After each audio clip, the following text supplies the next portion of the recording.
But Stanley just couldn't do it. He considered the possibility of facing his boss, admitting he had left his post during work hours. He might be fired for that. And in such a competitive economy, why had he taken that risk? All because he believed everyone had vanished? His boss would think he was crazy. And then something occurred to Stanley. Maybe, he thought to himself, maybe I am crazy. All of my co-workers blinking mysteriously out of existence in a single moment for no reason at all. None of it made any logical sense. And as Stanley pondered this, he began to make other strange observations. For example, why couldn't he see his feet when he looked down? Why did doors close automatically behind him wherever he went? And for that matter, these rooms were starting to look pretty familiar. Were they simply repeating? No, Stanley said to himself, this is all too strange. This can't be real. And at last, he came to the conclusion that had been on the tip of his tongue. He just hadn't found the words for it. "I'm dreaming!" he yelled. "This is all a dream." Oh, what a relief Stanley felt to have finally found an answer, an explanation.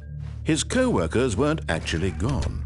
He wasn't going to lose his job. He wasn't crazy after all. And he thought to himself, I suppose I'll wake up soon. I'll have to go back to my boring real-life job pushing buttons. I may as well enjoy this while I'm still lucid. So he imagined himself flying and began to gently float above the ground. Then he imagined himself soaring through space on a magical starfield, and it too appeared. It was so much fun, and Stanley marveled that he had still not woken up. How was he remaining so lucid? And then perhaps the strangest question of them all entered Stanley's head. One he was amazed he hadn't asked himself sooner. Why is there a voice in my head dictating everything that I'm doing and thinking? Now the voice was describing itself being considered by Stanley, who found it particularly strange. I'm dreaming about a voice describing me, thinking about how it's describing my thoughts, he thought. And while he thought it all very odd and wondered if this voice spoke to all people in their dreams, the truth was that, of course, this was not a dream. How could it be? Was Stanley simply deceiving himself, believing that if he's asleep, he doesn't have to take responsibility for himself? Stanley is as awake right now as he's ever been in his life. Now, hearing the voice speak these words was quite a shock to Stanley. After all, he knew for certain, beyond a doubt, that this was in fact a dream. Did the voice not see him float and make the magical stars just a moment ago? How else would the voice explain all that? This voice was a part of himself too. Surely, if he could just... He would prove it. He would prove that he was in control, that this was a dream. So he closed his eyes gently, and he invited himself to wake up. He felt the cool weight of the blanket on his skin, the press of the mattress on his back, the fresh air of a world outside this one. Let me wake up, he thought to himself. I'm through with this dream. I wish it to be over. Let me go back to my job. Let me continue pushing the buttons. Please, it's all I want. I want my apartment and my wife and my job. All I want is my life exactly the way it's always been. My life is normal. I am normal. Everything will be fine. I am okay.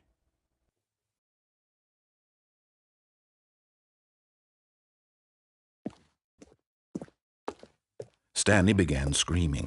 Please, someone, wake me up. My name is Stanley. I have a boss. I have an office. I am real. Please, just someone tell me I am real. I must be real. I must be. Can anyone hear my voice? Who am I? Who am I? And everything went black.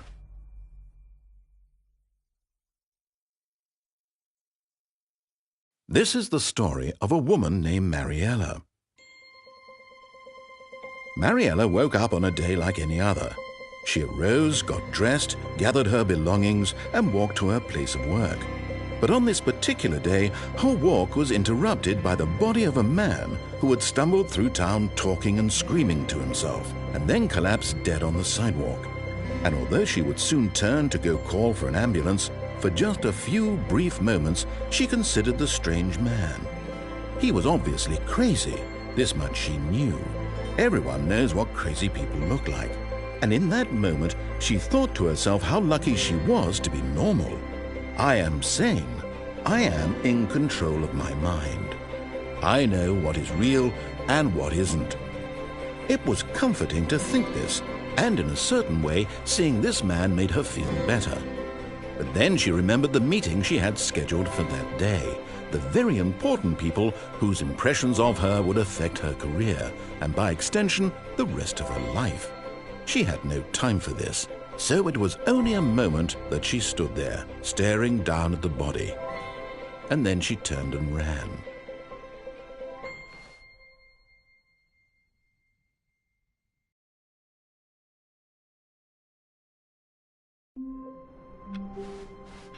All of his co-workers were gone. What could it mean? Stanley decided to go to the meeting room. Perhaps he had simply missed a memo.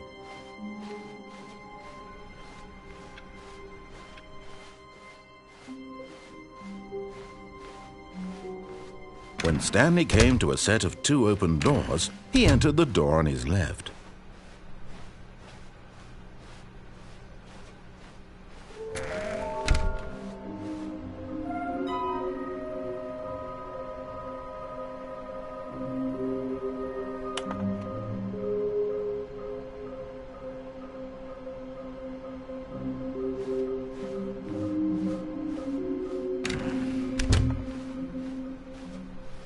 Coming to a staircase, Stanley walked upstairs to his boss's office.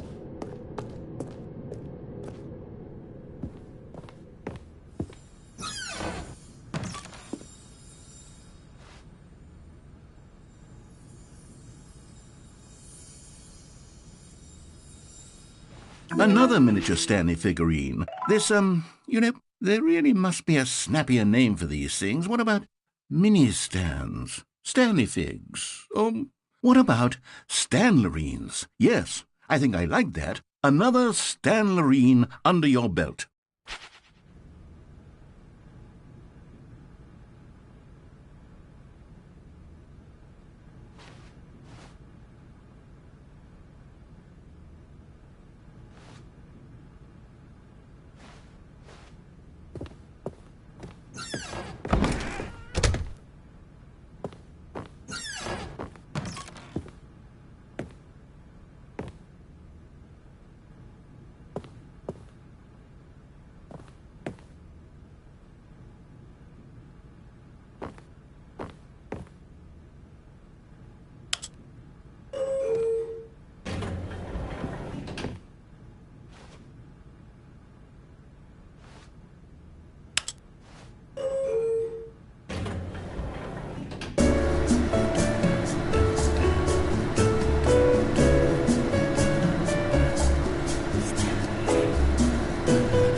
Stepping into his manager's office, Stanley was once again stunned to discover not an indication of any human life.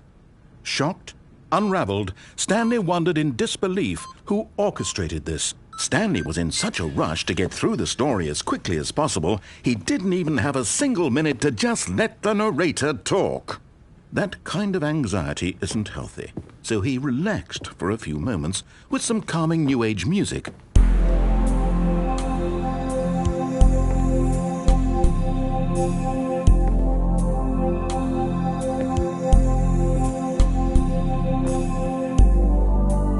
Feeling soothed and rejuvenated, Stanley calmly walked forward into the opened passageway.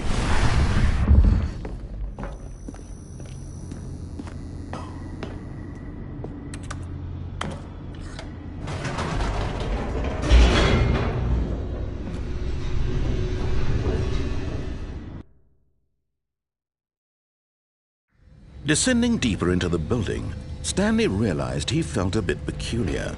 It was a stirring of emotion in his chest, as though he felt more free to think for himself, to question the nature of his job. Why did he feel this now, when for years it had never occurred to him? This question would not go unanswered for long.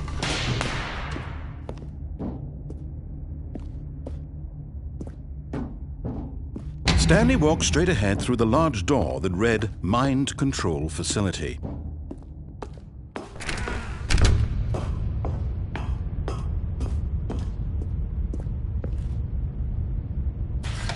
The lights rose on an enormous room packed with television screens.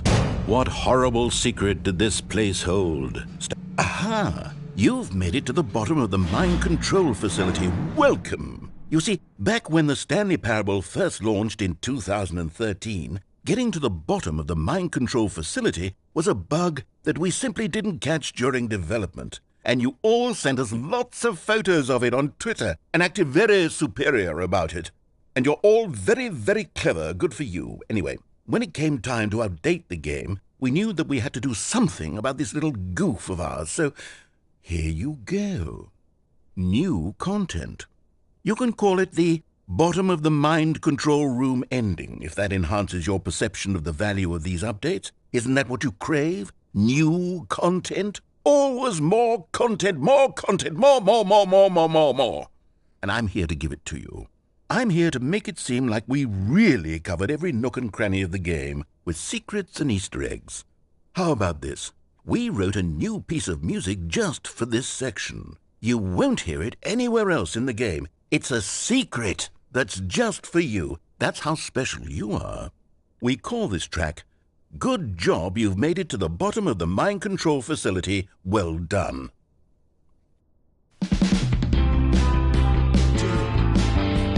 Good job, you did it. Good job. 3, 2, 1. Good job, you made it to the bottom of the mind control facility. You jumped on the catwalk. You should have been careful. You should have been careful. It used to be a bug, but now it's an ending. Now it's an ending. I believe in you. I believe in your ability to cross this barrier and chase your dreams. Railings don't mean anything. Good job, you did it. Good job, you did it. Good job, you did it. Good job, you did it. Good job, you did it. Good job, you did it. Good job, you did it. Good job, you did it. Good job, you did it. Good job, you did it.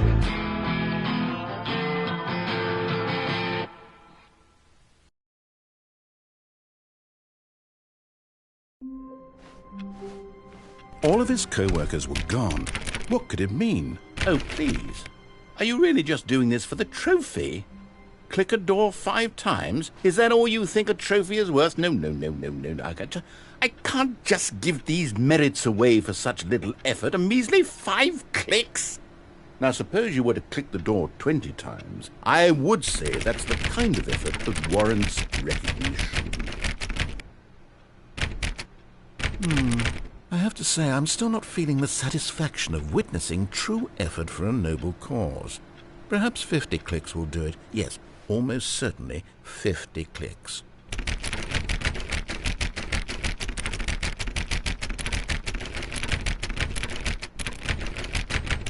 No, I'm still not feeling it. I want this trophy to have meant something. It has to be a true reward for valiant effort. I want to see some hustle, Stanley. I want to see commitment, a willingness to go all the way no matter the cost. Why don't you go put 20 clicks into door number 417?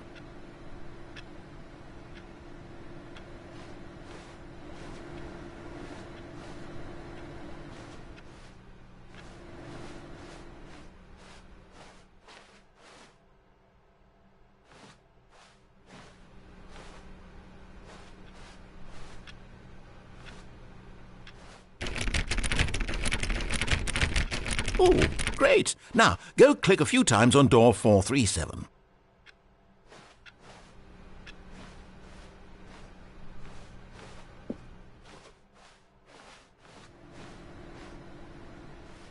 Excellent. I think we're getting somewhere. Now, door 415. Let's give it 10 clicks or so.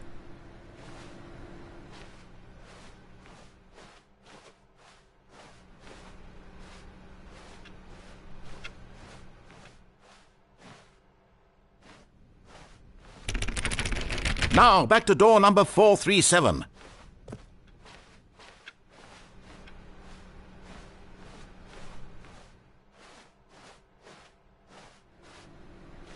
Let's see. How about you click on, well, I don't know, the copy machine? All right, back to room 417. I'm really feeling it now. I think we're getting somewhere. Okay, now go climb on employee 419's desk.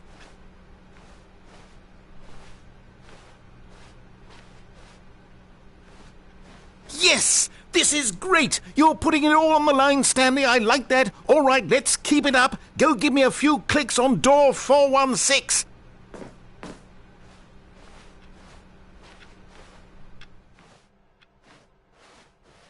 We've almost got it! Now the copy machine, do that one again!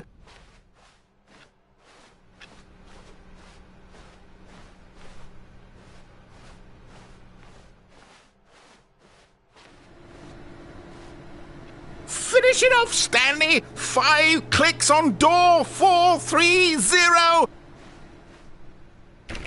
Yes! We did it! Oh, wow. That felt amazing.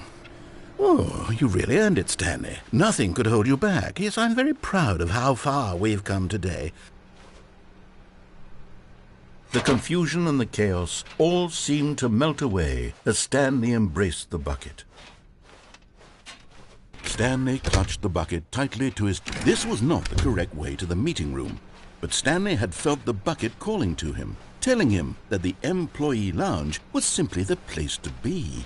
And here it was. Had the bucket turned out to be correct? Was this better than the meeting room?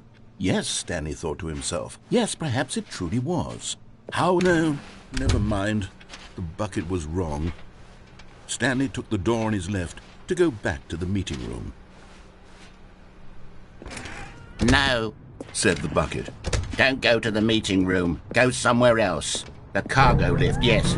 Good, said the bucket. Now ride the lift all the way to the top. There's something up there I need you to do. Stanley did not question why or how this bucket was speaking to him. It should have alarmed him, of course, because buckets can't talk. But Stanley chose not to think about this obvious fact. He was firmly convinced that the bucket had spoken to him, and he unthinkingly did whatever the bucket asked.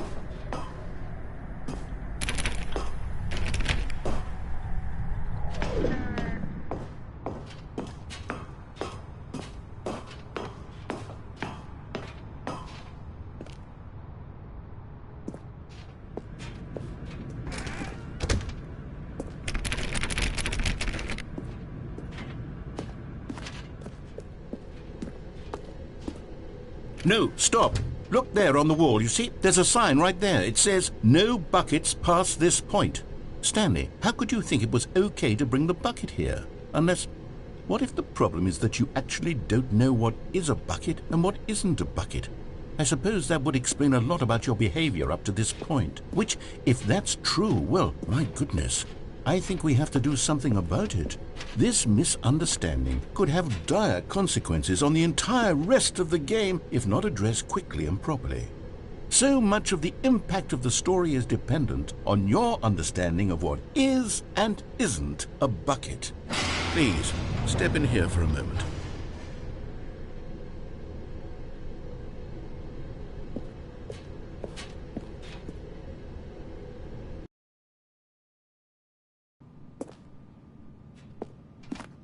Now then, I'm going to run you through some test scenarios, and you'll tell me whether or not the thing I'm showing you is a bucket.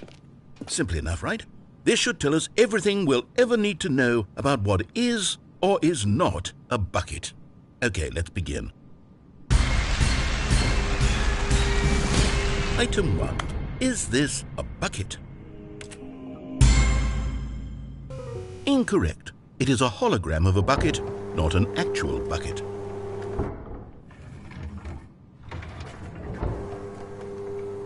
Item 2. Is this a bucket? Incorrect. It is a 3D printed recreation of a bucket, not an actual bucket.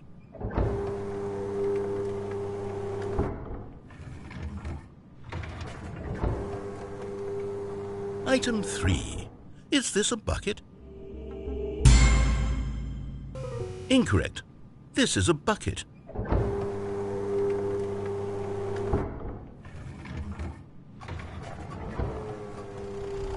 Item 4. Is this a bucket?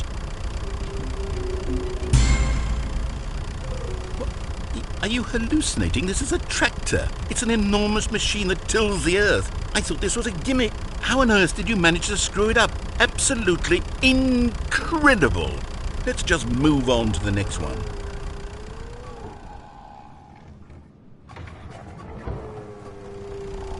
Is this a bucket? Correct. This is a bucket.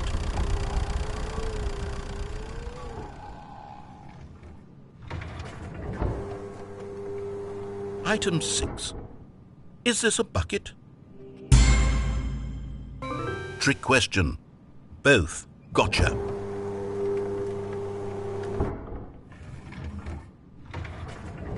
Item... Wait, hold on. I can't find the next one. Let me see. It should be around here somewhere.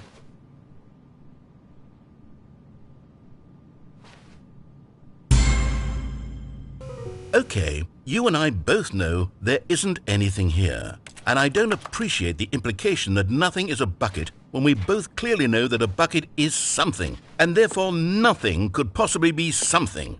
Unless, in your twisted mind, have you somehow convinced yourself that a bucket is nothing? Answer me straight, Stanley. Do you believe that nothing is a bucket? You know what? I'm too confused to even sort it out.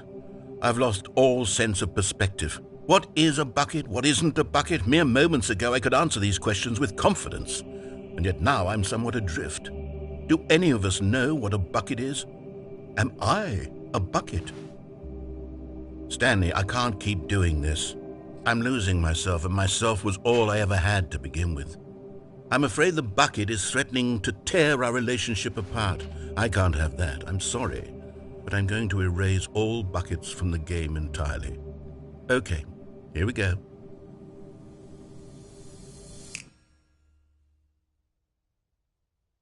What happened? Is everything gone? Why did everything disappear? Wait, was everything a bucket? Every single thing in the game was a bucket. Oh my God, I had no idea. How could... except me. I'm not a bucket after all. And you, Stanley, you're still here. You're not a bucket either. Oh, this is wonderful news. We're not buckets. Yes, I actually feel much more at ease right now. It's delightful to get some clarity on that issue, but it doesn't change the fact that we haven't got a game. So, tell you what, I'll reset everything and we'll put back all of the buckets, okay? And we'll know that it's all a bucket. But if you run into anyone else, maybe don't mention that. Who knows what that information might do to a person? All right, here we go.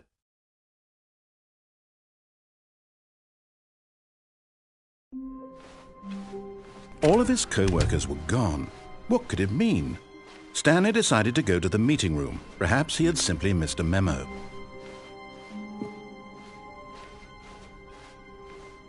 When Stanley came to a set of 2 open doors. This was not the correct way to the meeting room, and Stanley knew it perfectly well. Perhaps he wanted to stop by the employee lounge first, just to admire it. Wow, yes, this room. But eager to get back to business, Stanley took the first open door on his left. Stanley was so bad at following directions, it's incredible he wasn't fired years ago. Look, Stanley, I think perhaps we've gotten off on the wrong foot here. I'm not your enemy, really, I'm not. I realize that investing your trust in someone else can be difficult, but the fact is that the story has been about nothing but you all this time. There's someone you've been neglecting, Stanley. What? Really? I was in the middle of something. Do you have zero consideration for others? Are you that convinced that I want something bad to happen to you? Why, I don't know how to convince you of this, but I really do want to help you, to show you something beautiful. Look, let me prove it. Let me prove that I'm on your side. Give me a chance. Now listen carefully, this is important.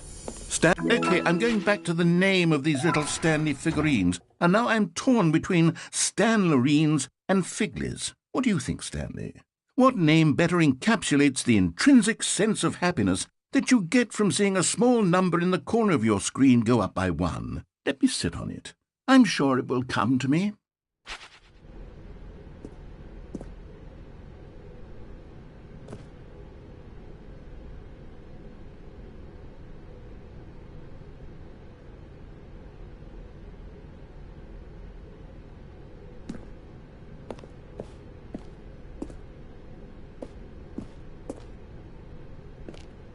Oh, thank God you are willing to listen to me.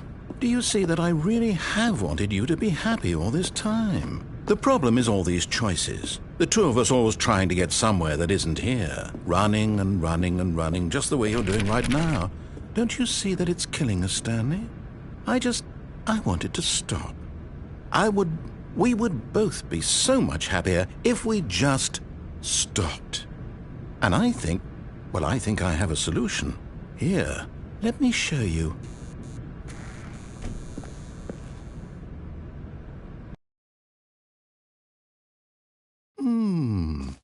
What do we want?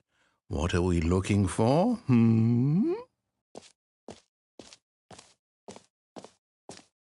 Here, yes. Oh, it's beautiful, isn't it? If we just stay right here, right in this moment with this place, Stanley, I think I feel happy. I actually feel happy.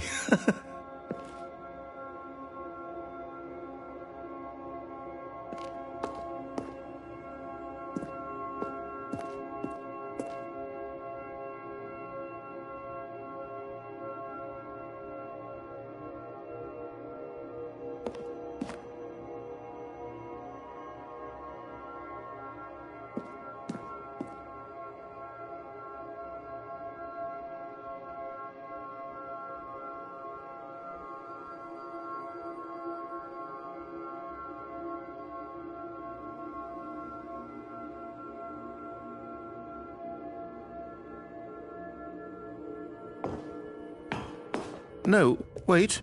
Where are you going? Right. Where were we?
Oh, no.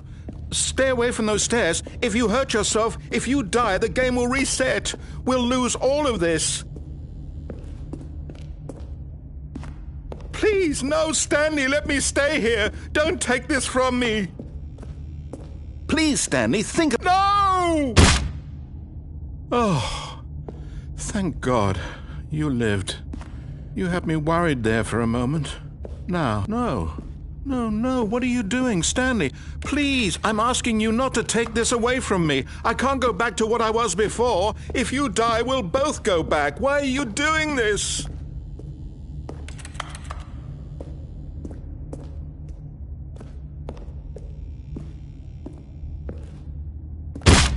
Stanley, let's go back to the other room. Can you do that for me? Yes, perhaps you can. Perhaps you finally see what I'm talking about.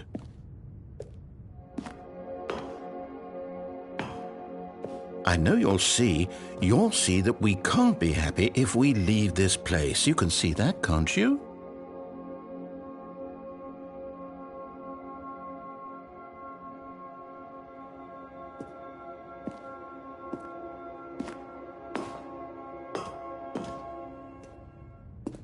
No, perhaps not.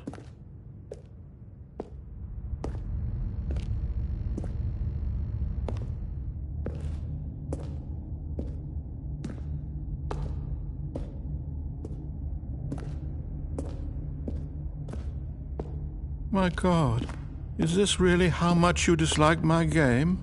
That you'll throw yourself from this platform over and over to be rid of it? You are literally willing to kill yourself to keep me from being happy. Am I reading the situation correctly? Or maybe you're just getting a kick out of it. I don't know anymore. I just wanted us to get along. But I guess that was too much to ask. It looks like you wanted to make a choice after all. Well, this one is yours.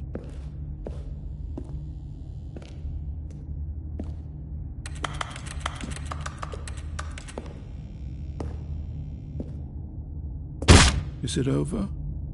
It's going to restart, isn't it? I'm going back.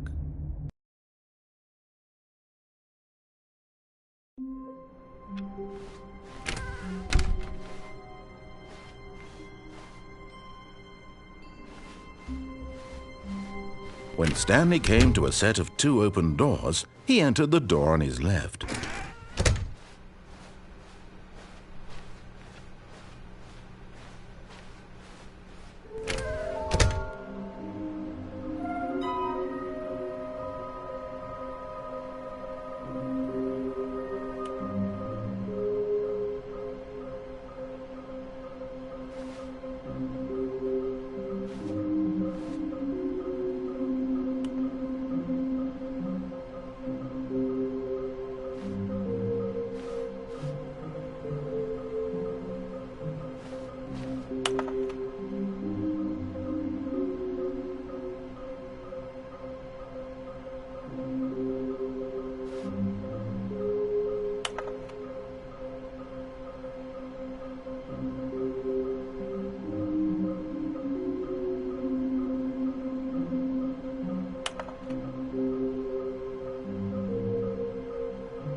Oh, no. Oh, no, no, no, no, no, no, no, no, no, no, not again. I won't be part of this. I'm not going to encourage you. I'm not going to say anything at all. I'm just going to be patient and wait for you to finish whatever it is you enjoy doing so much in this room. Please take your time. Coming to a staircase, Stanley walked upstairs to his boss's office.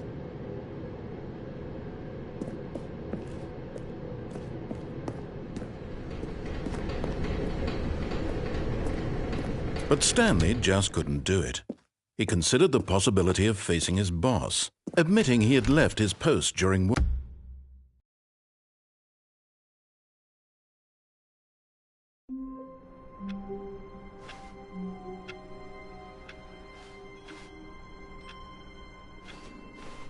A soft wind blew outside and perhaps rain started, and if it did, it stopped shortly after.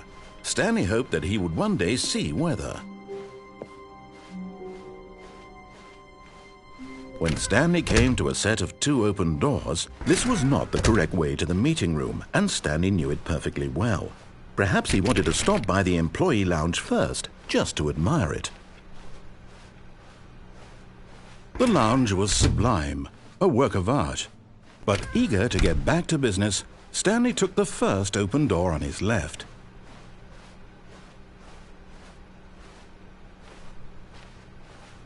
Stanley was so bad at following directions, it's incredible he wasn't fired years ago.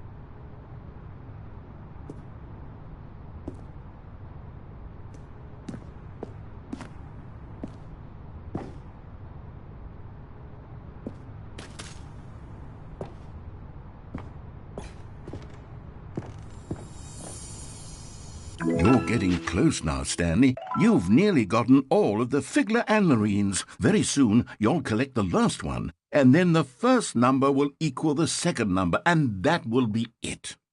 We'll be different people by then. Different in the sense that we used to have none of them, and now we have them all. You can't go back to when you had no Figler Anlarines. None of us can.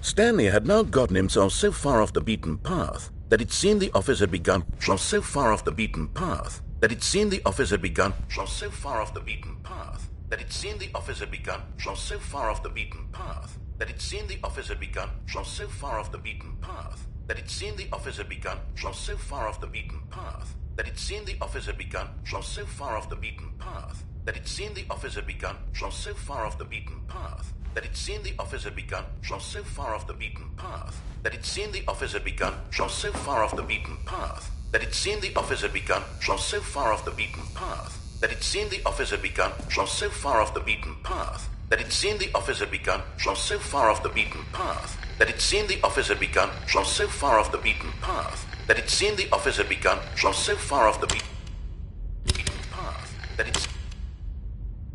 You didn't think I was actually just a recording, did you? What a silly and trite explanation that would be. All the back and forth between you and me, all the absurd adventures we've been through, and it all turns out I'm just a tape recording? It was all just in Stanley's head. I bet that's the kind of twist you think is revelatory. I bet each and every time you watch a movie where it turns out all to be in the main character's imagination, you must absolutely bolt off the couch in pure shock at the phenomenal and intricate storytelling. It must be so simple to be you. Life being an unending waterfall of surprises and delights. How much more exciting you must find the world than the rest of us do. Now I've become sad. Look what you've done to me. This is all your fault.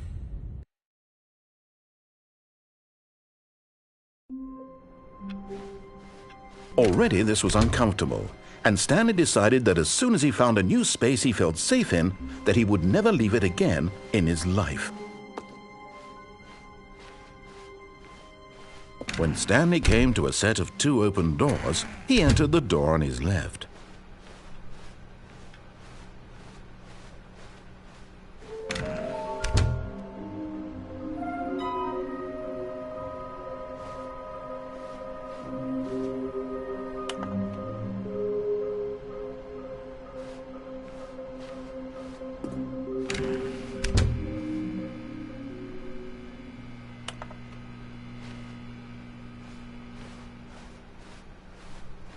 Coming to a staircase, Stanley walked upstairs to his boss's office.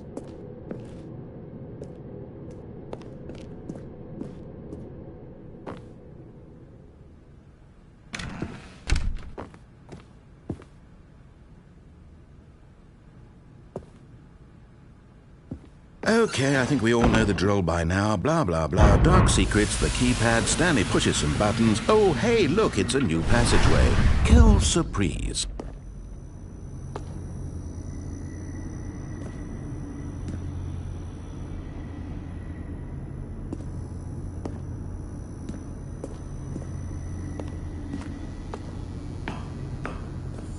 And there it is, the last Stiggly Wiggly. Savor this moment, Stanley. This is a real accomplishment. This is doing something just for the sake of doing it.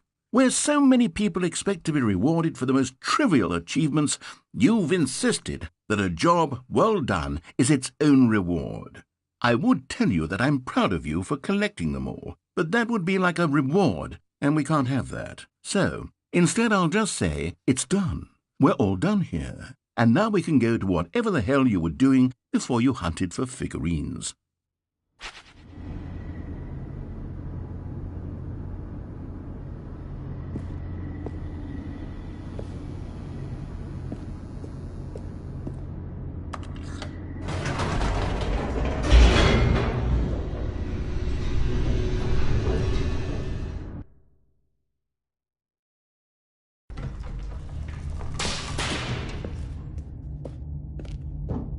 Stanley walked straight ahead through the large door that read Mind Control Facility.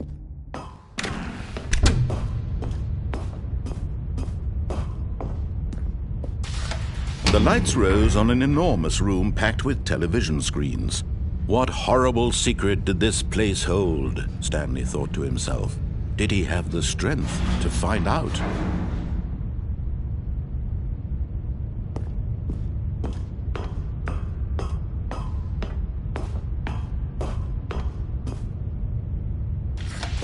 Now the monitors jumped to life, their true nature revealed. Each bore the number of an employee in the building, Stanley's co-workers. The lives of so many individuals reduced to images on a screen, and Stanley, one of them, eternally monitored in this place where freedom meant nothing.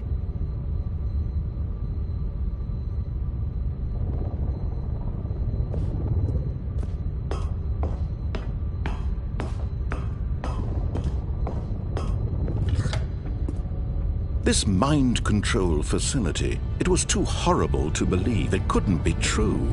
Had Stanley really been under someone's control all this time?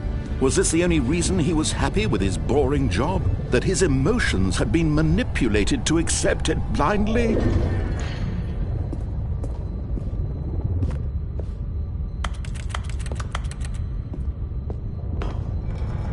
No. He refused to believe it. He couldn't accept it. His own life in someone else's control? Never! It was unthinkable. Wasn't it? Was it even possible? Had he truly spent his entire life utterly blind to the world?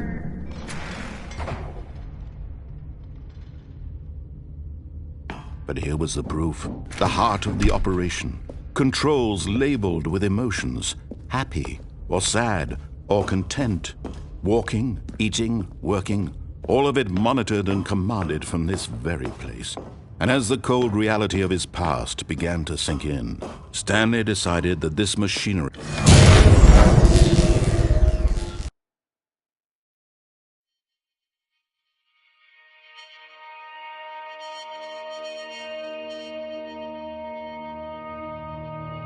blackness, and a rising chill of uncertainty. Was it over? Yes! He had won! He had defeated the machine! Unshackled himself from someone else's command. Freedom was mere moments away! And yet, even as the immense door slowly opened, Stanley reflected on how many puzzles still lay unsolved. Where had his co-workers gone? How had he been freed from the machine's grasp? What other mysteries did this strange building hold? But as sunlight streamed into the chamber, he realized none of this mattered to him, for it was not knowledge or even power that he had been seeking, but happiness. Perhaps his goal had not been to understand, but to let go. No longer would anyone tell him where to go, what to do, or how to feel. Whatever life he lives, it will be his. And that was all he needed to know. It was perhaps the only thing worth knowing. Stanley stepped through the open door.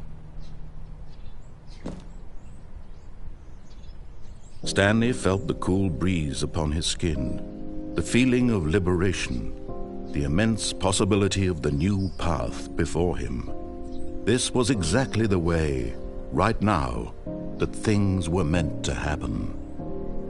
And Stanley was happy.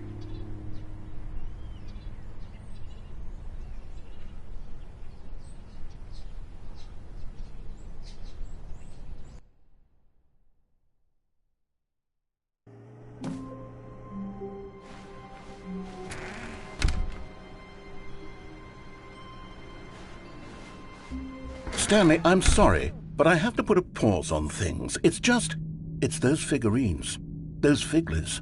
I haven't stopped thinking about them since you nabbed every last one. Wasn't it just the most intrinsically fulfilling moment of your entire life? Didn't it fill you to the brim with inner richness? Yes, I know we're supposed to be telling a story, but won't you please indulge me with one more trip back to the memory zone? I would love nothing more than to revisit the figurines. Just one more time.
Here's where it all began.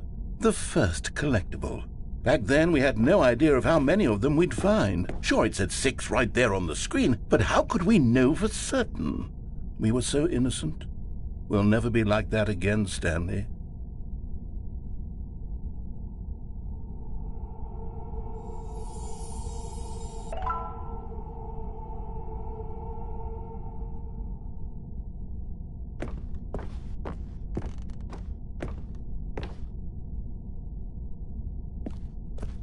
And here was a second Stanlerine. I'll be honest, back then I had no faith in you to find any of them, let alone 6. But you continue to surprise me in all sorts of mundane, unremarkable ways. Okay, let's do a little quiz. Which of these rooms was the room you found your third mini Stan? Can you remember?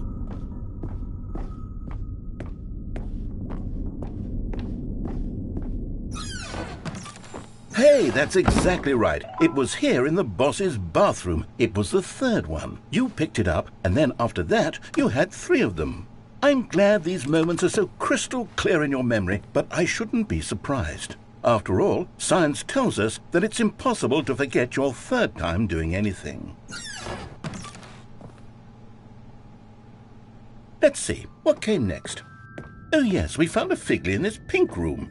Oh, well, I can't actually say I remember being in this room, but it's here in the memory zone, so it must have happened.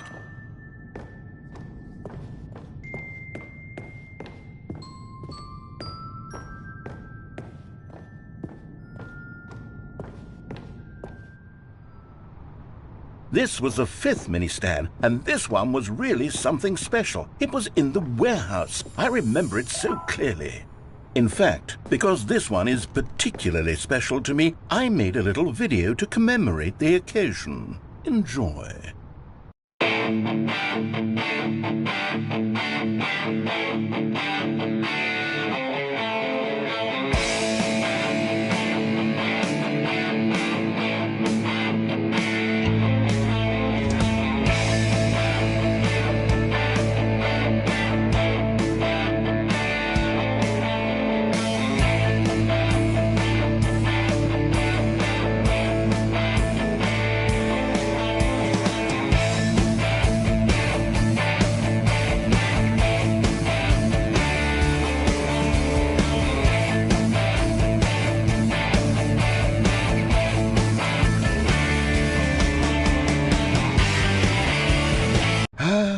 Takes you back, doesn't it? I spent a lot of time making that video, but it was 8 minutes I wouldn't have spent on anything else.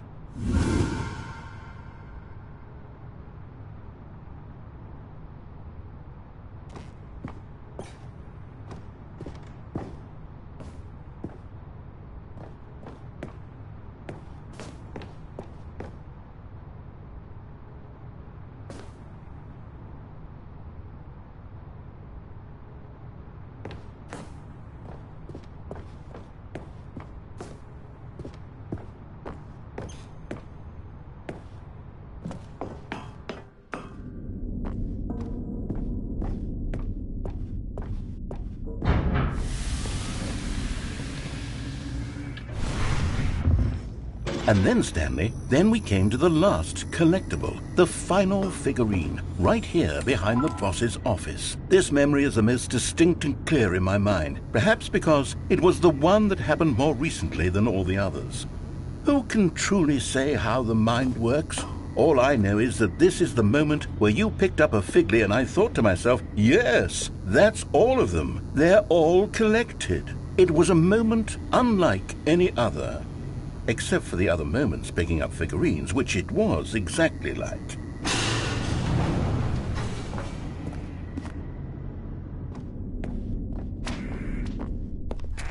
And then there was no more, because we've caught up to the present moment. Nothing left to do but move onward into the future. Goodbye, Memory Zone.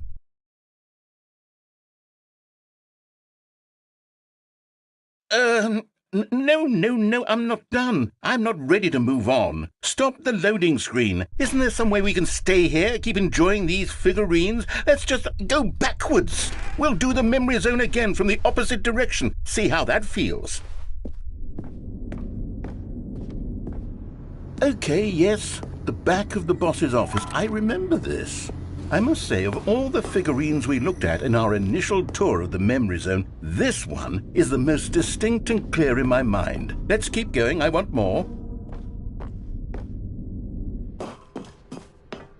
And here's where I made that video. Don't you remember the video we watched?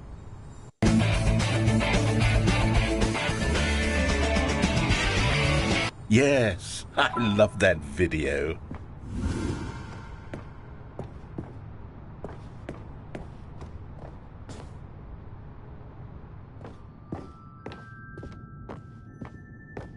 Still don't remember the pink room, Stanley. Still no memory of this one. Good room, though. A solid room.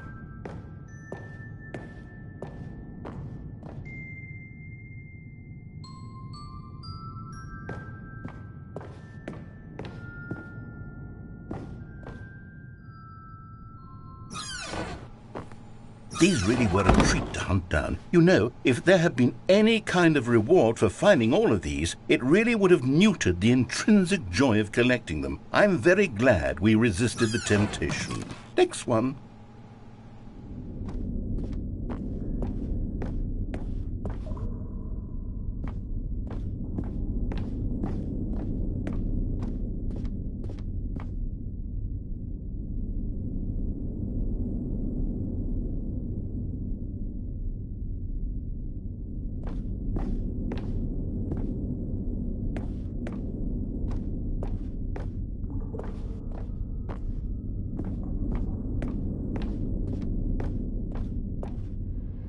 This was our second Figley. Don't you remember? Yes, I remember it too. The past is truly a wonderful thing. Why does anyone ever choose to leave it? Keep going.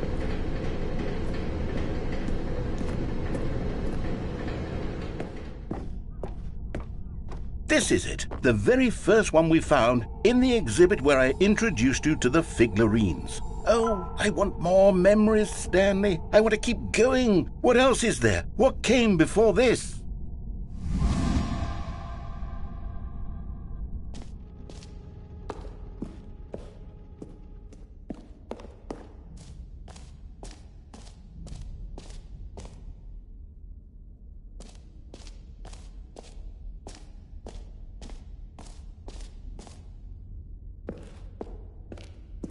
Look, it's the terrible new content that we were originally sold on. I remember hating it back then, but time does put a rosy filter on everything. In fact, I dare say I'm actually quite fond of it now. Look how much fun the past is. Oh, yes, the two doors. Who could have forgotten that? A classic memory, this one.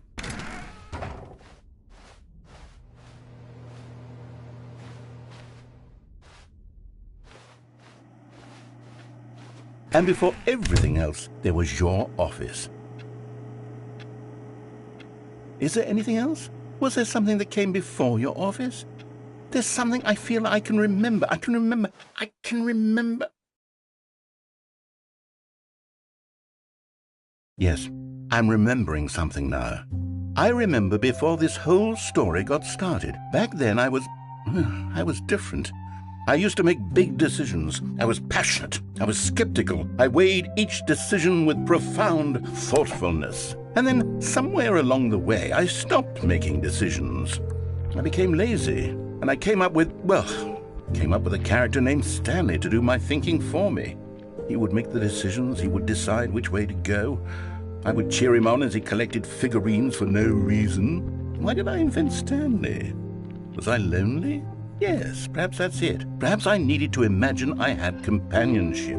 And Stanley really did make for a wonderful companion, even if he was a fiction. But I suppose it's grown old. I want to think for myself again. I want to go back to how it used to be.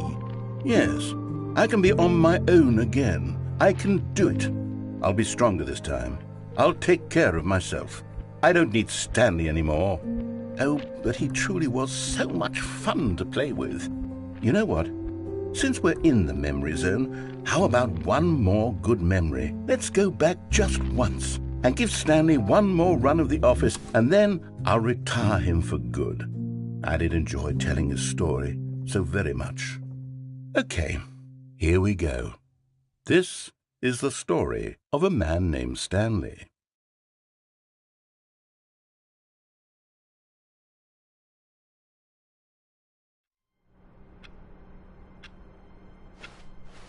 Someone was following Stanley. He was sure of it. If he checked over his shoulder now, he would surely catch them. It was only a matter of time.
when Stanley came to a set of 2 open doors. This was not the correct way to the meeting room, and Stanley knew it perfectly well.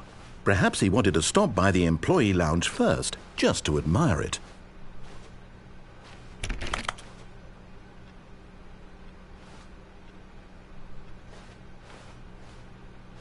Standing now in this incredible room, Stanley for the first time understood true happiness. Then the feeling went away, and he felt sad again. Then it came back, and lingered for a minute or two. Now it's only half there, just a kind of, tingle.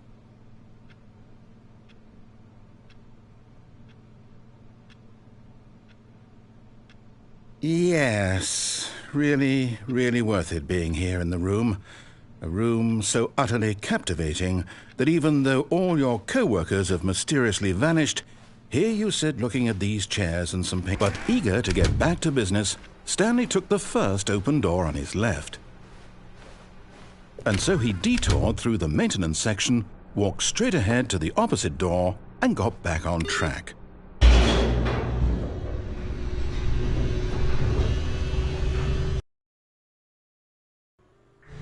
But Stanley didn't want to go back to the office. He wanted to wander about and get even further off track. So now in order to get back, he needed to go, from here it's, oh, no, it's to the right, my mistake. No, not the right. Why would I have ever said it was to the right? What was I thinking? It's clearly... Oh dear, would you hold on for a minute, please?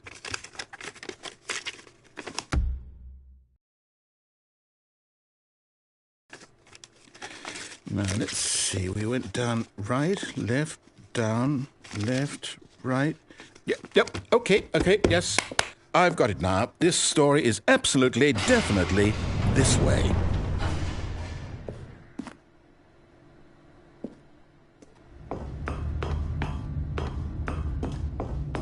No. This isn't right at all. You're not supposed to be here yet. This is all a spoiler. Quick, Stanley, close your eyes. Okay. We just have to get back to, oh, who am I kidding? It's all rubbish now. The whole story completely unusable. How about, rather than waste my time trying to salvage this nonsense, we'll just restart the game from the beginning. And this time, suppose we don't wander so far off track, Okay, from the top. All of his co-workers were gone. What could it mean? Stanley decided to go to the meeting room. Perhaps he had simply missed a memo.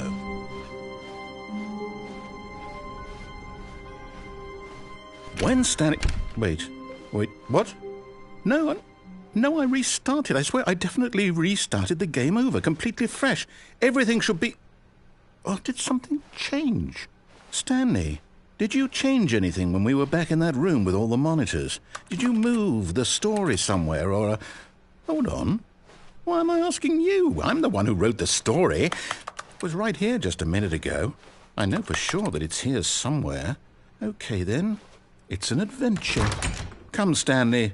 Let's find the story.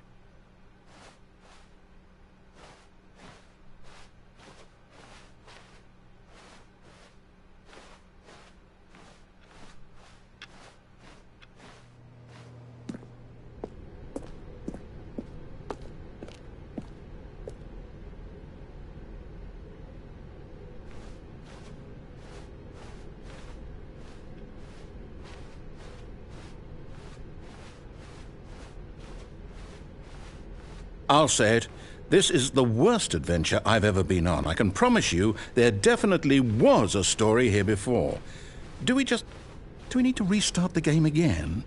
Well, I find it unlikely that we'll ever progress by starting over and over again, but it's got to be better than this. Okay, let's give it a shot. Why not? All of his co-workers were gone. What could it mean? Stanley decided to go to the meeting room. Perhaps he had simply missed a memo.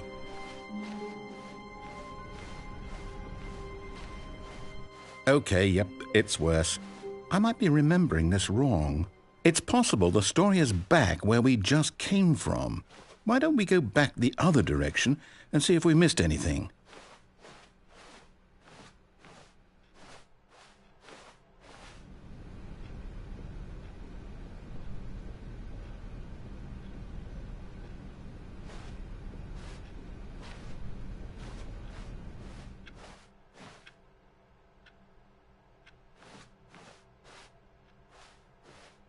Aha! I knew we'd miss something. The story. Here it comes.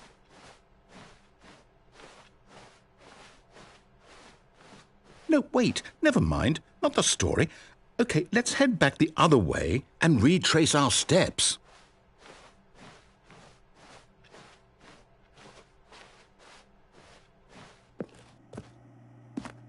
Now this... Well, I'll be honest, I don't recognize this place at all. Is this the story? I don't think so.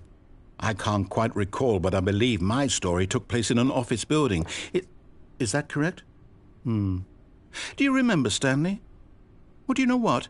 Since I've completely forgotten what we were supposed to be doing, how about this? You win! Congratulations! I know you put in a lot of hard work, and it really paid off, so good job. Oh, no.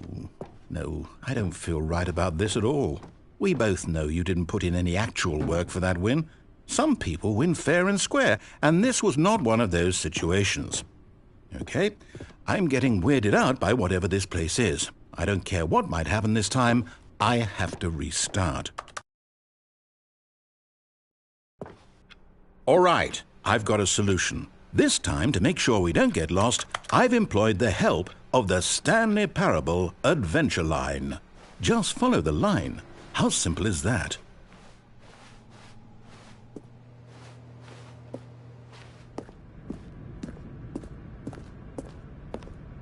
You see, the line knows where the story is. It's over in this direction. Onward, Stanley, to destiny. Though, here's a thought. Wouldn't wherever we end up be our destination, even if there's no story there? Or to put it another way, is the story of no destination still a story? Simply by the act of moving forward, are we implying a journey such that a destination is inevitably conjured into being via the very manifestation of the nature of life itself? Whoa. Hang on. That got a bit weird back there. Well, I'd like to apologize. Not sure where I was going with all that. You know what? I think what we need right now is a bit of music to lighten the mood.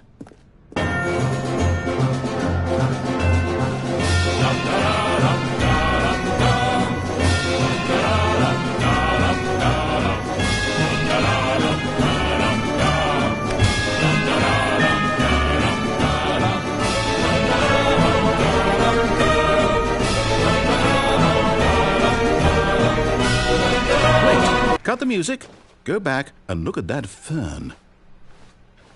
Stanley, this fern will be very important later in the story. Make sure you study it closely and remember it carefully. You won't want to miss... Wait, what?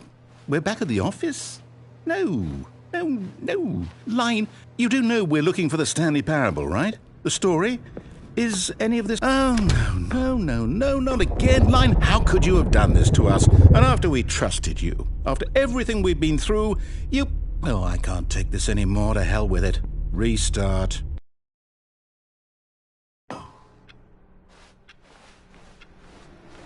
You know what, Stanley? I say forget the adventure line. What's it ever done for us? We're intelligent people, right? Why can't we make up our own story? Something exciting, daring, mysterious. Ooh, this all sounds perfectly doable. Why don't we simply start wandering in, well, I don't know. How about this direction? Now, yes, this is exciting. Just me and Stanley forging a new path, a new story. Well, it could be anything. What do you want our story to be? Go wild. Use your imagination. Whatever it might be, Stanley, I'm ready for it. Oh, no, not you again. Stanley, I'd also like to veto the line from having any role in our awesome new story. No lines or monitor rooms. Just don't acknowledge it, and we should be fine.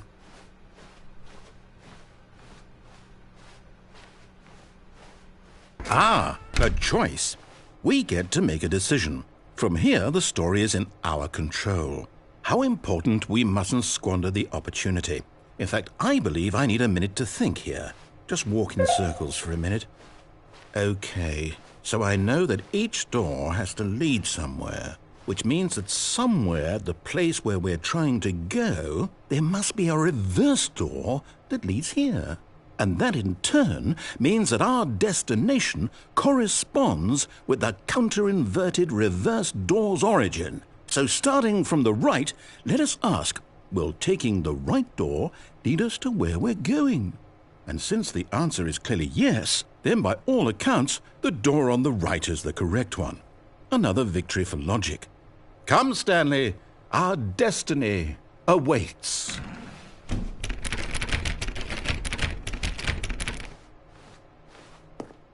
Oh, hold up, what's this? The confusion ending. You're telling me that's what this is? It's all one giant ending? And we're supposed to restart the game, what, eight times? That's really how all this goes? It's all determined? So now, according to the schedule, I restart again. Then what? Am I just supposed to forget? Well, what if I don't want to forget? My mind goes blank simply because it's written here on this thing, wall. Well, who consulted me? Why don't I get to decide? Why don't I get a say in all of this? Is it really? No, it can't be. I don't want it to be. I don't want the game to keep restarting. I don't want to forget what's going on. I don't want to be trapped like this. I won't restart the game. I won't do it. I won't do it. I won't do it. And the timer stopped? Does that mean, did we do it? Did we break the cycle? The, whatever it is that made this schedule? How would we even know? Will someone come for us? Will something happen? So, okay. I guess now we just wait, you know. I suppose in some way that this is a kind of story, wouldn't you agree? I'm not quite sure if we're in the destination or the journey, though they're always saying that life is about the journey and not the destination, so I hope that's where we are right now. We'll find out, won't we? Eventually. Well, in the meantime, if you...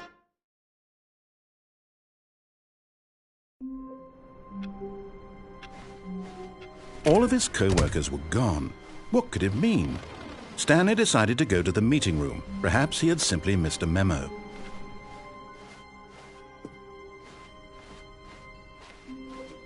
When Stanley came to a set of 2 open doors, he entered the door on his left.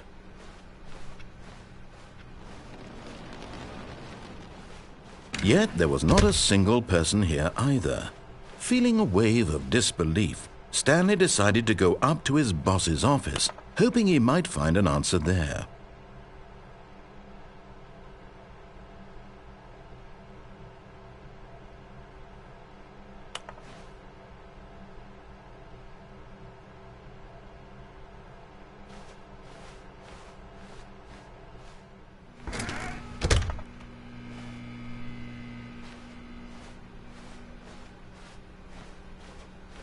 Coming to a staircase, Stanley walked upstairs to his boss's office.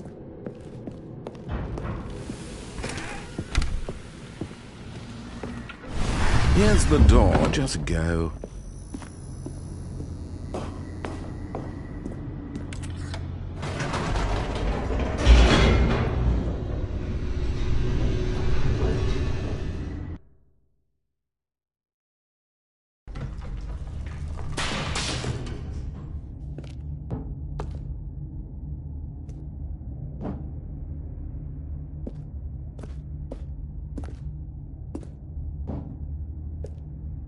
Stanley walked straight ahead through the large door that read Mind Control Facility.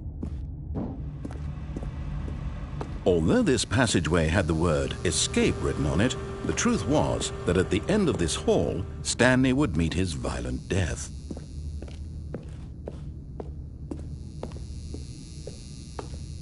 The door behind him was not shut. Stanley still had every opportunity to turn around and get back on track. At this point, Stanley was making a conscious, concerted effort to walk forward and willingly confront his death.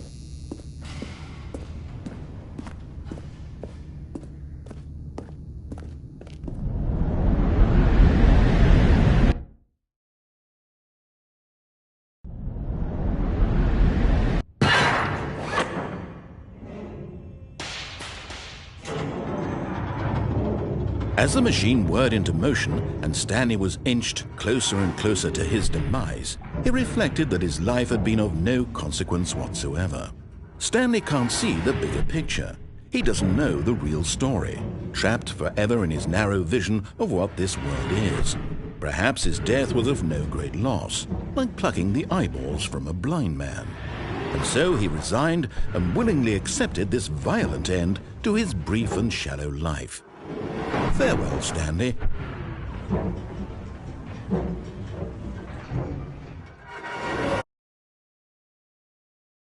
"Farewell, Stanley," cried the narrator, as Stanley was led helplessly into the enormous metal jaws.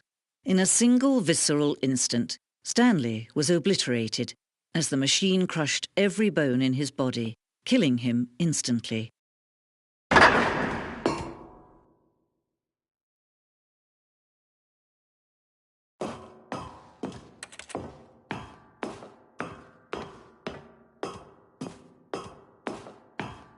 And yet it would be just a few minutes before Stanley would restart the game, back in his office, as alive as ever. What exactly did the narrator think he was going to accomplish?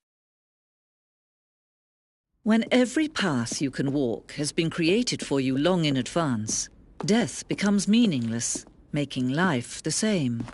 Do you see now? Do you see that Stanley was already dead from the moment he hit start?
Stanley pushed the number 6.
At the top of the facility to end this injustice forever.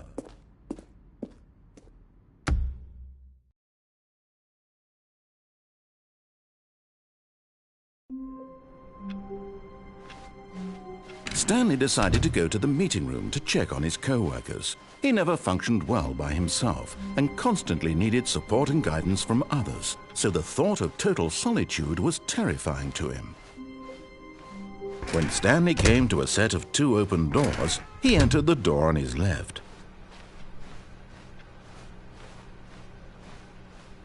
Yet there was not a single person here either. Feeling a wave of disbelief, Stanley decided to go up to his boss's office, hoping he might find an answer there.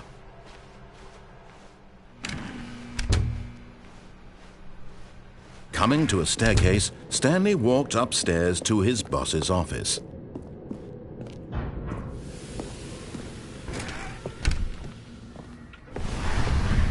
Here's the door, just go.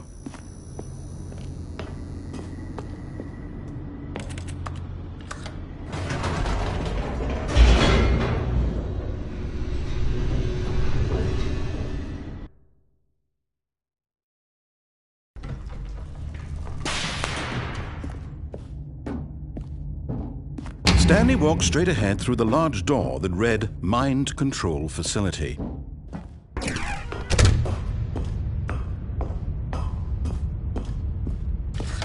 The lights rose on an enormous room packed with television screens. What horrible secret did this place hold? Stanley thought to himself. Did he have the strength to find out?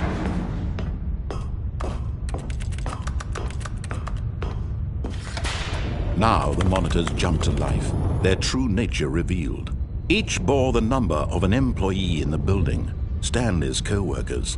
The lives of so many individuals reduced to images on a screen, and Stanley, one of them, eternally monitored in this place where freedom meant nothing. This mind control facility, it was too horrible to believe. It couldn't be true. Had Stanley really been under someone's control all this time? Was this the only reason he was happy with his boring job? That his emotions had been manipulated to accept it blindly? No, he refused to believe it. He couldn't accept it. His own life in someone else's control? Never! It was unthinkable, wasn't it? Was it even possible? Had he truly spent his entire life utterly blind to the world? But here was the proof, the heart of the operation. Controls labeled with emotions, happy or sad or content, walking, eating, working, all of it monitored and commanded from this very place. And as the cold reality of his past began to sink in, Stanley decided that this machinery would never again exert its terrible power over another human life. For he would dismantle the controls once and for all.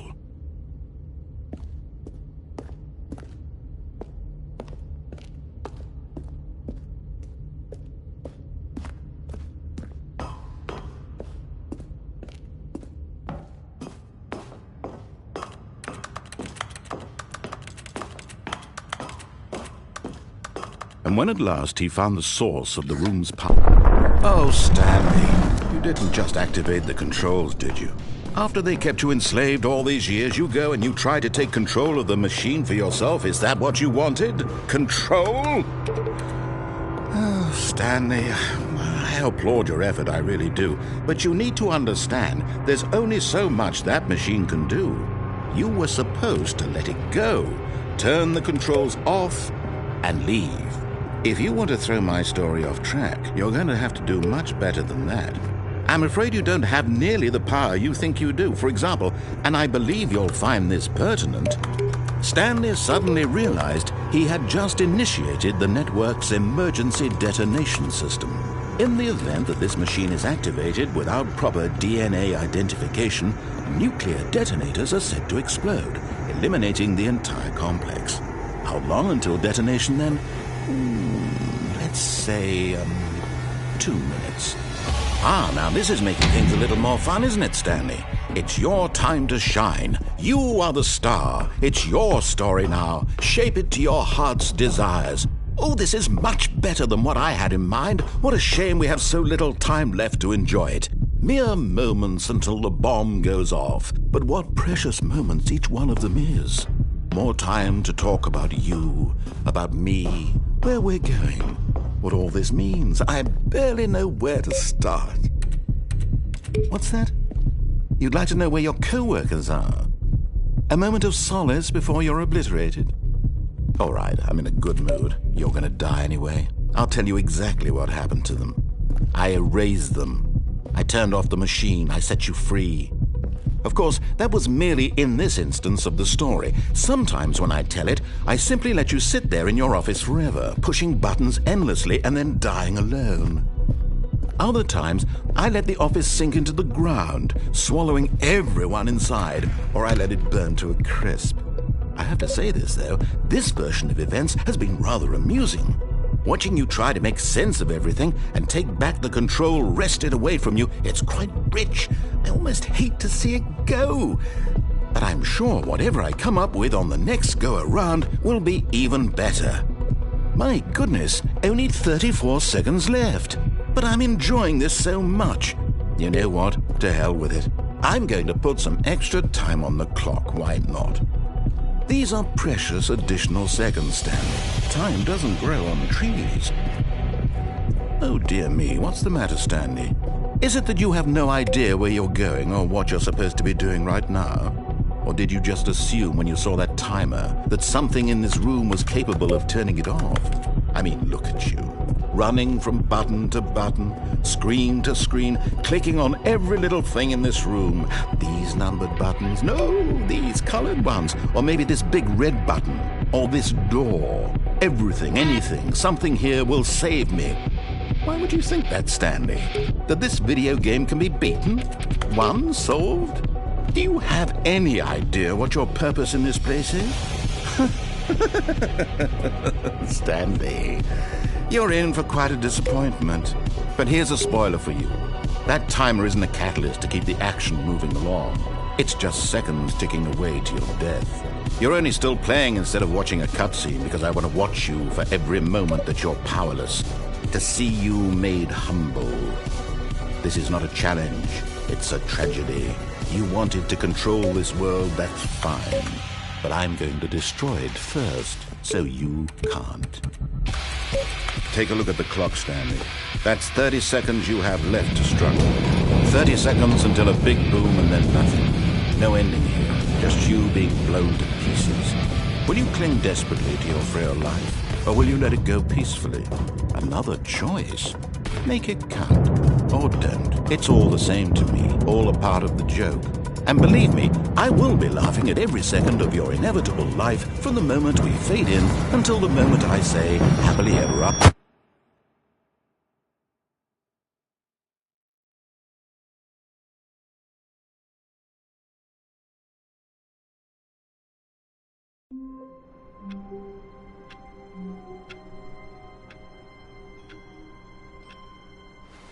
All of his co-workers were gone. What could it mean? Stanley decided to go to the meeting room. Perhaps he had simply... Warmth spread through Stanley's arms. With the bucket in his arms again, he was home. Stanley clutched the bucket tightly to his chest and entered the door on his left. Still no one was here. Stanley needed the bucket's warmth and comfort now more than ever. Perhaps his boss's office was where he'd find answers.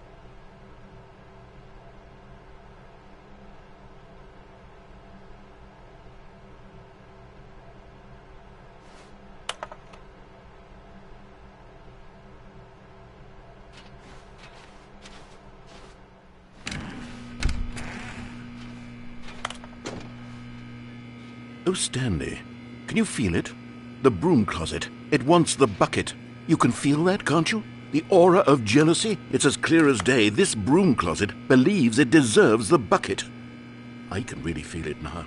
It's a bucket. It belongs in a broom closet. That's what the broom closet is trying to say here. It's supposed to go with the other cleaning supplies. Good for you, Stanley. Don't give in. Don't hand over the bucket. I know how hard it must be, given the pressure that the broom closet is putting on your shoulders right now, but you have to be strong. This is coming to a staircase. Stanley and the bucket walked upstairs to the boss's office.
Stepping into his manager's office, Stanley was once again stunned to discover not an indication of any human life.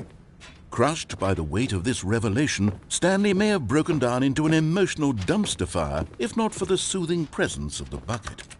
Even now, in his darkest of hours, did the bucket's warmth and guiding light pierce the dark clouds of confusion and chaos. It would be with him always. The bucket would.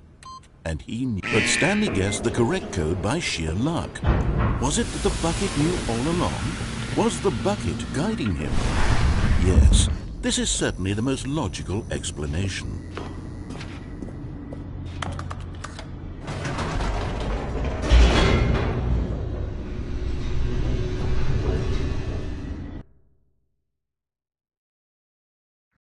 The elevator raced downward, plummeting towards an unknown fate.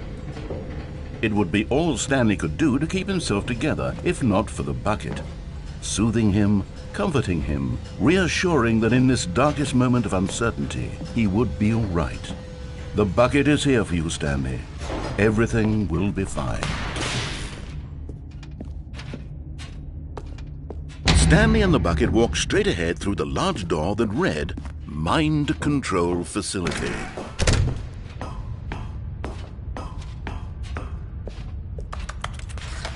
The lights rose on an enormous room packed with television screens. What horrible secret did this place hold? Stanley and the bucket both wondered to themselves.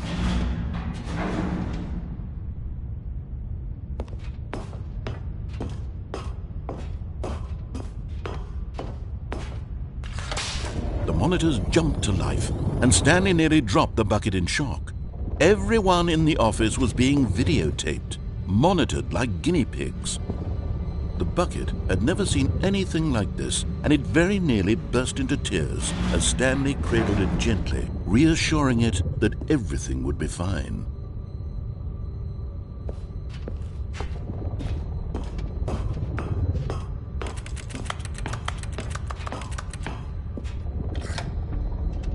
Was the bucket under the mind control facility's influence as well? Had the bucket been told to do things it didn't wish to do? What kinds of things does a bucket want to do or not want to do in the first place?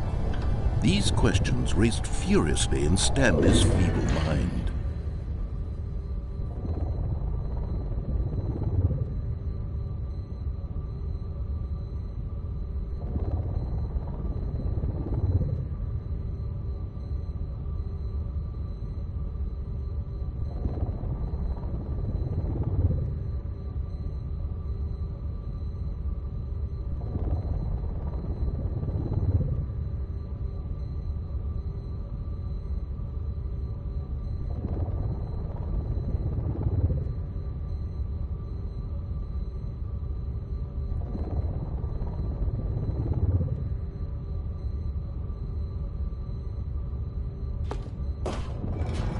No!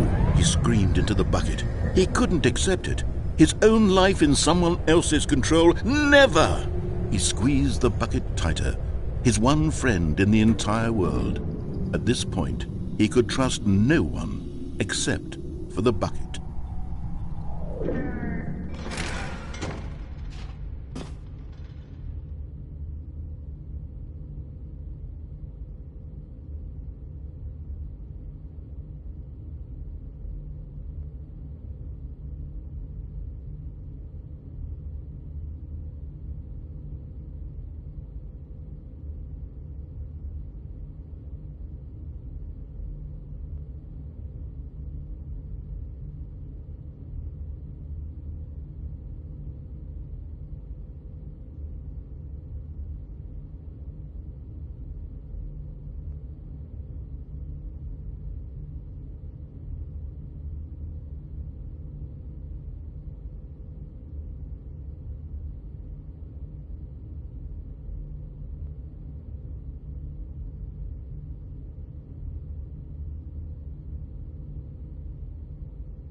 Stanley picked up the bucket and smiled. He'd never been... Stanley clutched the bucket tightly to his chest and entered the door on his left. Still no one was here. Stanley needed the bucket's warmth and comfort now more than ever. Perhaps his boss's office was where he'd find... Coming to a staircase, Stanley and the bucket walked upstairs to the boss's office.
Stepping in,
All of his co-workers were gone.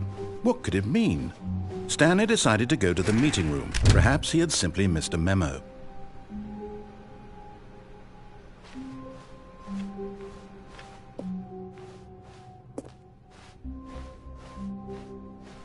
When Stanley came to a set of 2 open doors, this was not the correct way to the meeting room, and Stanley knew it perfectly well. Perhaps he wanted to stop by the employee lounge first, just to admire it. Stanley felt lightheaded, butterflies in his stomach, but eager to get back to business, Stanley took the first open door on his left. Stanley was so bad at following directions, it's incredible he wasn't fired years ago.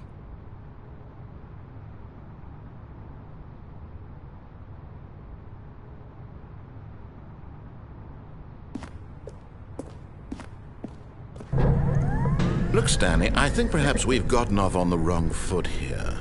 I'm not your enemy, really, I'm not.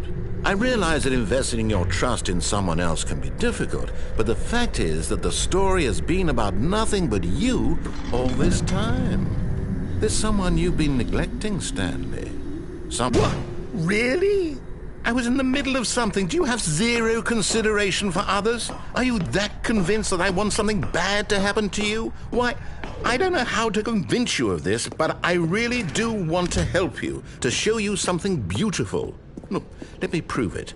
Let me prove that I'm on your side. Give me a chance. Now listen carefully, this is important. Stanley walked through the red door.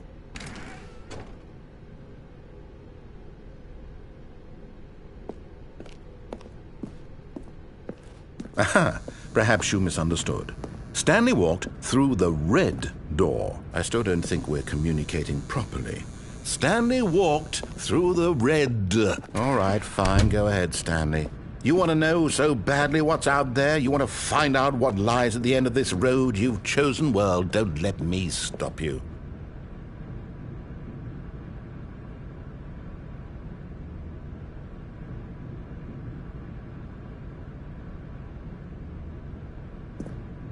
You see? There's nothing here. I haven't even finished building this section of the map, because you were never supposed to be here in the first place. Broken rooms, exposed developer textures. Is this what you had wanted? Was it worth ruining the entire story I had written out specifically for you? Do you not think I put a lot of time into that? Because I did. And in the end, it was all for nothing, because this is what you wanted to see. Help me here, Stanley. Help elucidate these strange and unknowable desires of yours. What would have made this game better? What did you want to see? Vehicles? Skill trees? Work with me. You've given me absolutely nothing so far. Tell you what, let me take a stab in the dark at a new design and you can give me some feedback. There we go. A third option. This already feels leaps ahead of where we were before. Go ahead. Okay, I'm going to stop you there. Now, tell me about your experience with this new version. Would you say that the game benefited from allowing you more choices? Feel free to be honest. I'm looking for some real critical feedback here.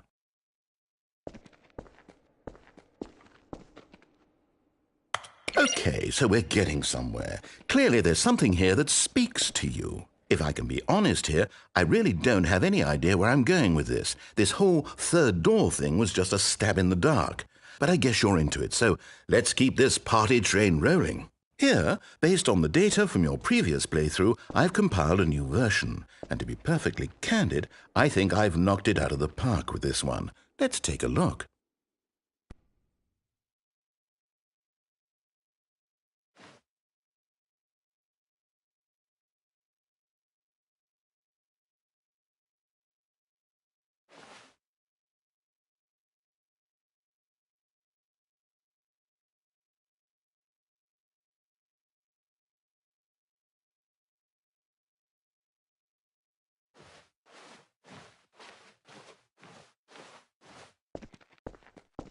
Now, would you say that competitive leaderboard helped you feel motivated to keep walking through doors? Again, honest answers, please.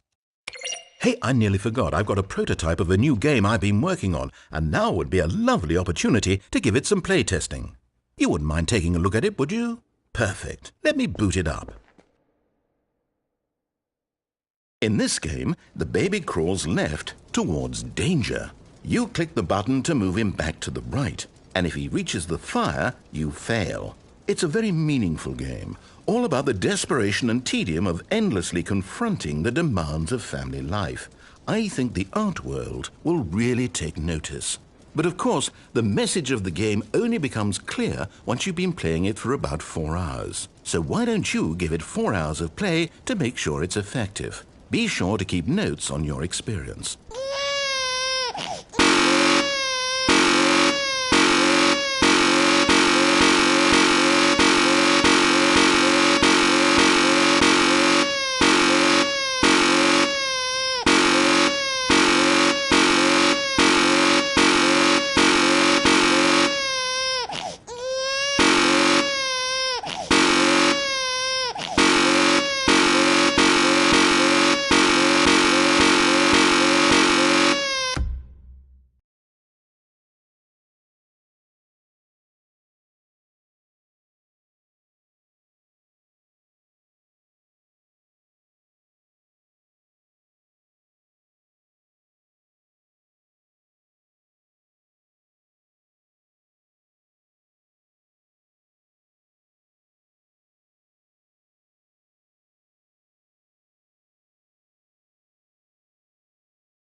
You heartless bastard.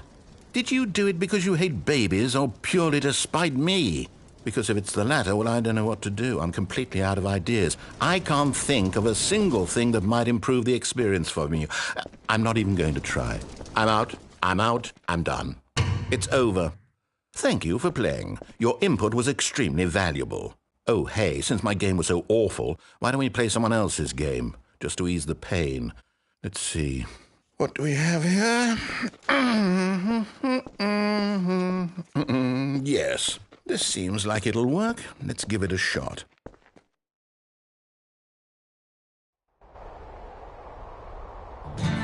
Aha! Fascinating. What do you think this game is about, Stanley? What's our backstory? What is our motivation? Well, it seems obvious to me that you are meant to play as a creepy man spying on innocent civilians below you from up high in your creep tower, perhaps for some sort of twisted erotic purpose. Yes, that must be it. What a fascinating venture into the experience of total mental depravity. So far, I love everything about this game, Stanley. And it seems there's even more.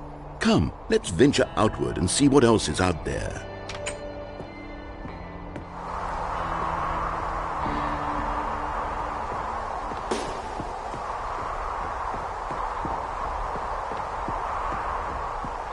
Oh, no. No, it can't be. It is. It's an open world game. Good God, quickly, block it off. Oh, thank goodness, Stanley. What a close call. You really wandered off into that thing. That big, open, just wandering around. No right or wrong directions. No path to follow. You can just go in any... Oh, thank heavens we avoided it. We're out of the woods now, Stanley. Okay, I'm going to get us out of here. Let's find another game. Preferably something with walls. Something with nice, big, insurmountable walls. Okay, I think this will be just the thing.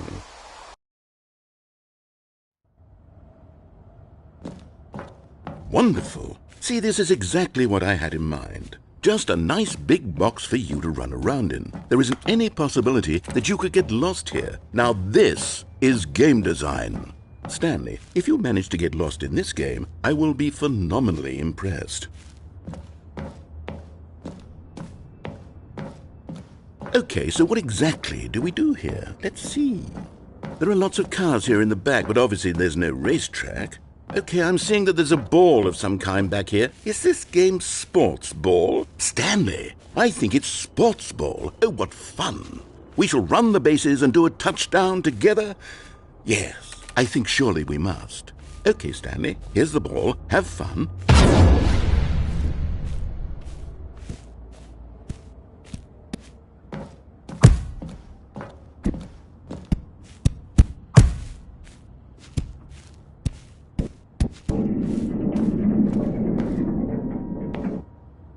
Are you doing it? Are you winning? Is this fun? Is it better than my miserable little story that I worked so hard on? Stanley, I have a thought, and I realize I'm... Hold on. What are you doing?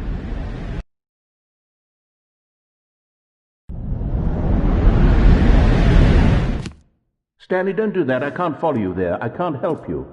How will you write a story without me? You can't do it. You know that. Stanley, come back and show him.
I wonder what he found. If what he wanted was to be the leading man in his own story, well, perhaps he's gotten it, down in wherever he is right now. I wonder if he's happy with his choice, and if he's learned the heavy cost that comes with it. He'll understand soon what I was trying to tell him. He needs me. Someone who will wrap everything up at the end, to make sense out of the chaos and the fear and the confusion. That's who I am. That is what I mean to this world. Oh, yes. Yes, I'll be back. There's no other way. Once this ends, after it all comes to a close, then I'll be back. The end will be here soon. Very soon. I can wait.